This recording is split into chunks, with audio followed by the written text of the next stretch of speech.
而家我考你智力。吓，不唔係考文采咩？哇，考俾你估到，我仲叫西宮娘娘嘅。一隻西宮娘娘嚟啊！一塊3成熟嘅羊肉同一塊5成熟嘅牛肉擺埋落鑊一齊煎，點解我哋唔傾偈啊？因為佢哋唔熟。有條鯊魚食咗50斤嘅綠豆，佢會變成乜嘢？綠豆沙。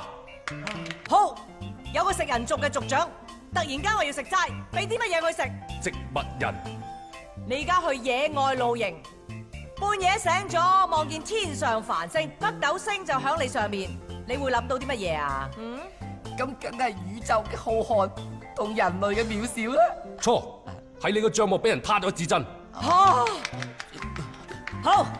如果呢題你答唔啱嘅咧，就跟我姓西啊！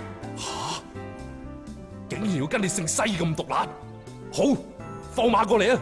有個番邦嘅女人唔識得講唐話，走去買雞胸肉，佢指住自己個胸，又扮雞叫，咯，但佢買到喎。第二日佢要走去買臘腸，佢叫佢老公去買，點解啊？因為佢老公識講中文。有個男人瞓下半夜，俾個蘇蝦肚餓，喊醒咗，佢用身體邊個部分去令個蘇蝦唔肚餓嘅咧？阿仔，用隻腳。點解啊？因為佢一腳伸死個蘇蝦個老母去餵奶。